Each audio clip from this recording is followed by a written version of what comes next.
Okay, so profit push inflation. So this is very very important, as I said also, the profit push inflation. Now what happens here? Let me write it down. The firms, sometimes decide to increase, sometimes, not always, but the firms sometimes decide. So because as I told you, inflation happens during a situation. It's not always happening, but it happens due to a situation. So the firms sometimes decide to increase their profit, okay, margins, and starts charging higher prices for their product. So unnecessarily they want to increase the profit margin, so they start charging higher prices in their products or for their product. Now this concept pushes the price upward and results in profit push inflation. Okay, so this is very very important. Okay, so now I'll keep on writing it. Now when does this happen? When does this profit push inflation happen? It doesn't happen always. So let me rub this. Okay, let me just erase this.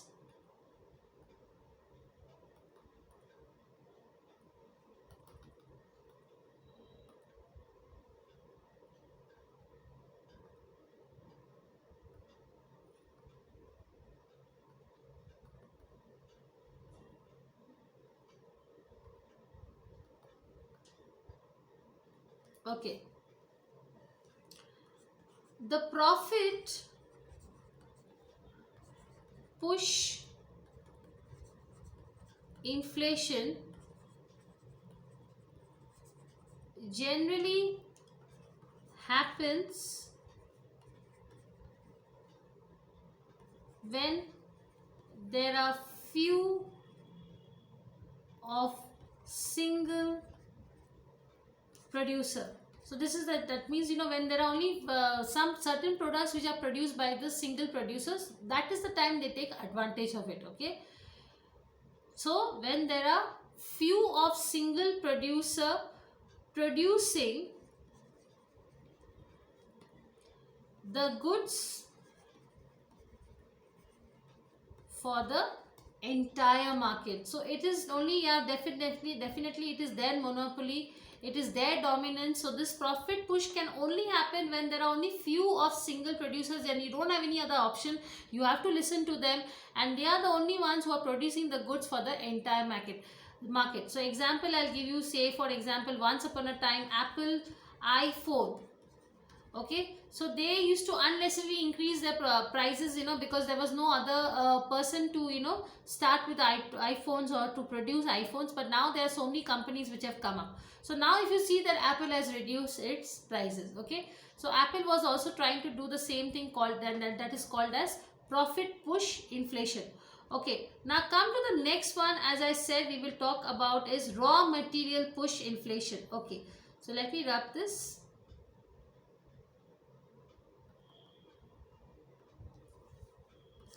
Yes, raw material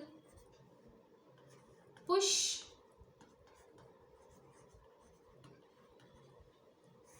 inflation. Okay, now this is also known as supply, the very important point, so you have to remember as UPSC students, as supply shock. What did I say? Supply shock inflation, and it is the main And the most important reason for cost push inflation. So this is one of the most important reasons, rather not most, it is the main and the most important reason is raw material push inflation. So we cannot forget this. So if for any reason the economy undergoes a supply shock in the form of a rise in the price of the raw material, like say for example crude oil, okay, it will hike inflation. Okay, and why is happening? Due to rise of cost of production. So that is why. So now, as I said, let us just read it again.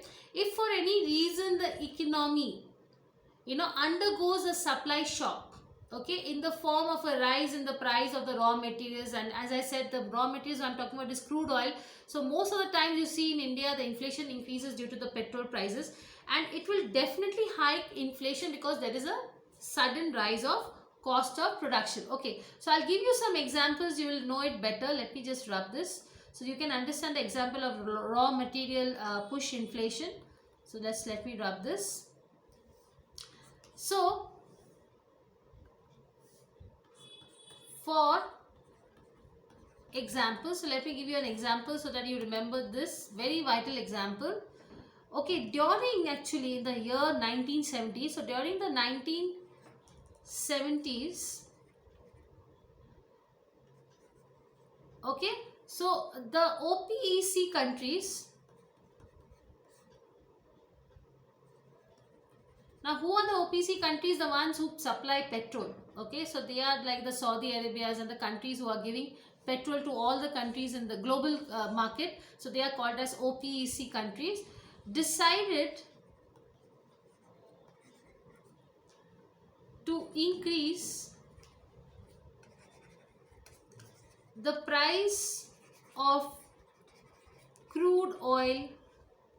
Now this acted as a supply shock. Okay, so this acted as a supply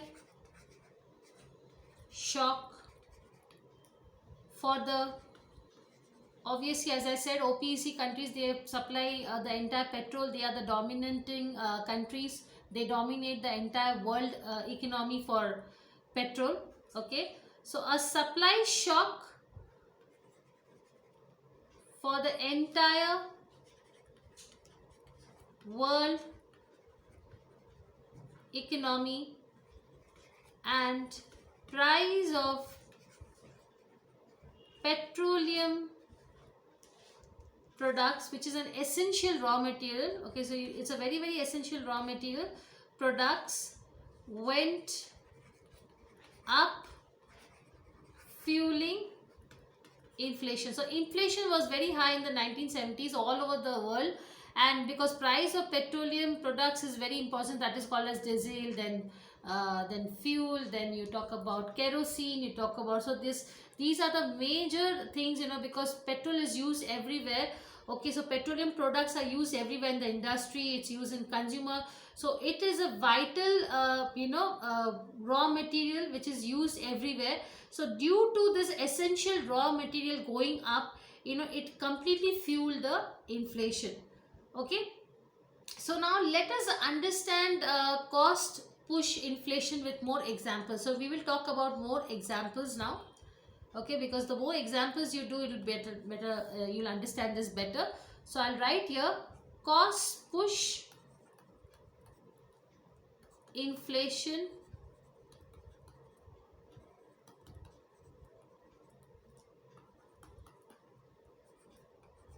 with an example. Now let me take let's take India. So suppose Indian economy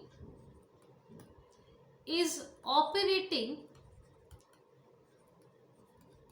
at its maximum potential. Okay, so India is doing really good and it is operating at this maximum potential, and in this stage, what is happening? Prices are stable. Okay, resources are fully utilized. Now everyone who is willing to work is getting the work. So there's no shortage of work here. So here I can say that unemployment is at its minimum. Okay, now what do you expect in such scenario? So let us see. Let me just rub this quickly.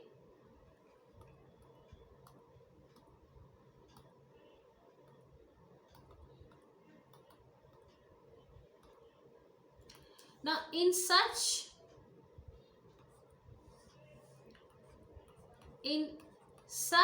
scenario, so everybody is expecting to be happy, like what happens in such scenario? People will have an expectation. They will think, they will have an expectation that the future of the economy is very good, and they planned their savings and investment. So just remember this point: savings and investment, they are also decision, they are planning accordingly. So I'm giving a story by way of India. Okay, so you can see how the situation changes completely. Now, however, one day USA decides to attack Iran in order, to dismantle, their nuclear, weapons. So they have a lot of nuclear weapons, so they want to dismantle. Okay. Now, as a repercussion of the attack, what happened? So let us continue this. Let me keep writing so that you can read and listen to me. So as a repercussion or as a result of the attack, now you can understand what is going to happen to India.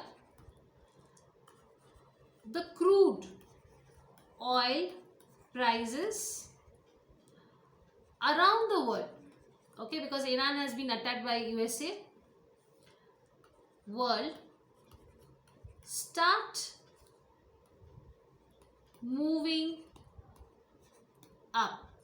Okay, so it starts moving up and up, and it goes up, it keeps on going, as I said. And now India basically, as I told you, crude oil is a product which India doesn't manufacture. Okay, so India, who imports 80%, so make your point, 80%, or rather I will now say 90%, okay, of its oil imports suddenly find itself in trouble. So you never know what can happen with you or with the world. Okay, so this rise in crude oil price puts a brake on the booming Indian economy, and cost of what happens? Cost of essential products starts rising. Okay, so because crude oil is an essential part and it's a key input for many industries, and it is a lifeline also, because crude oil is also a lifeline for transport.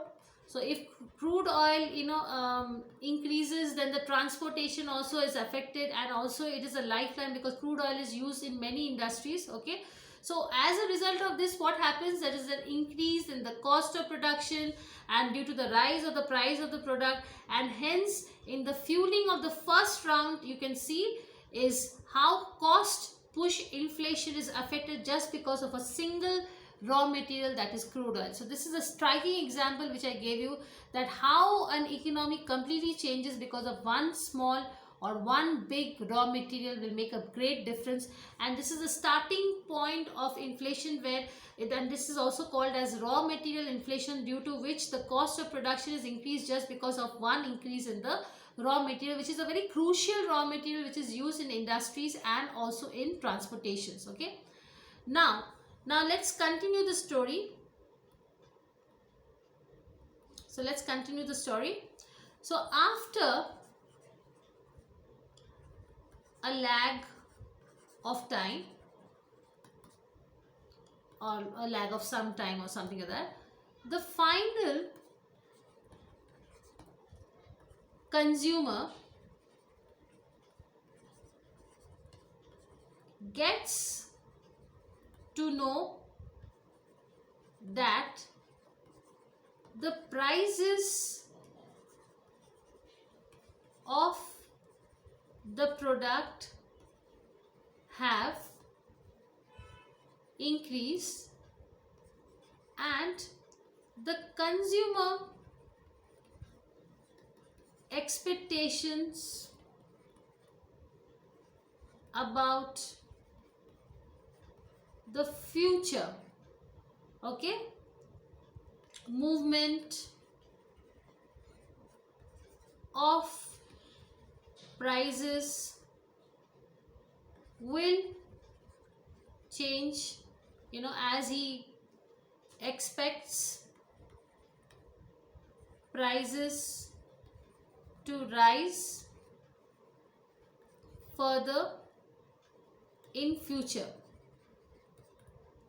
So after a lag of time, as you see, you can read in front of your screen, the final consumer gets to know, that the prices of the products have increased. And now when the prices have increased, the consumer is expecting that this is not going to decrease, rather it's going to increase. So the consumer expectation about the future movement of prices will change, because he's expecting that in the near future it's going to increase more. So what do you think the consumer will do? So let's see what the consumer does. So let me rub this.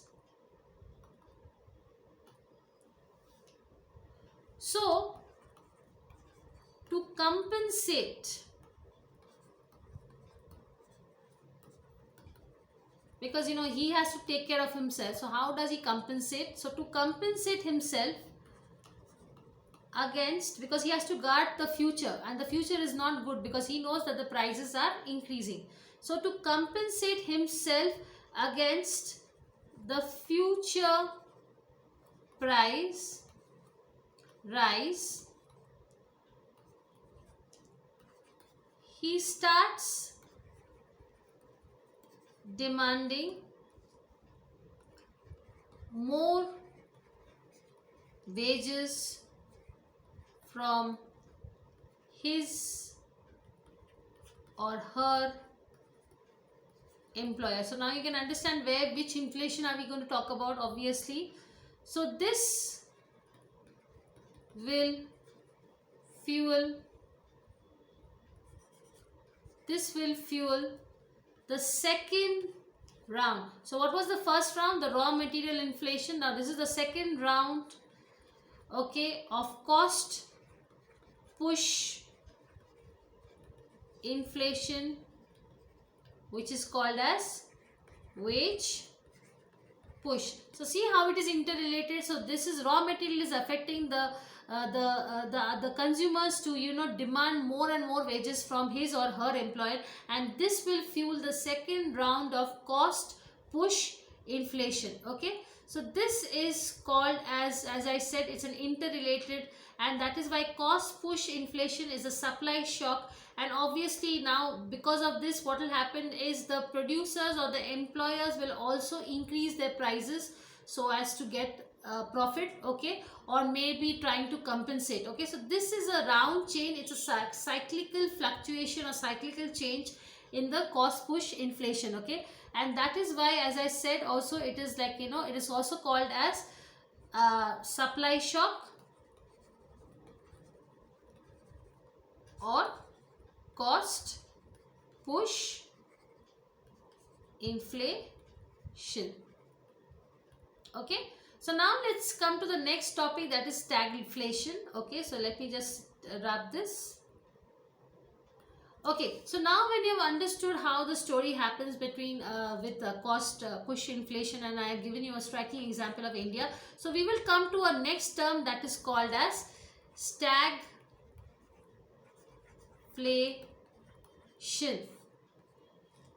Now the most important difference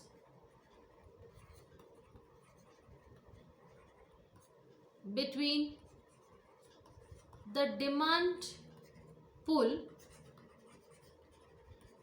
and cost push inflation is that while in the case, now you have to know this, what is the difference in the case of demand pull inflation, the overall, you know, like, you know, what is happening is the overall output, okay, the overall output in the economy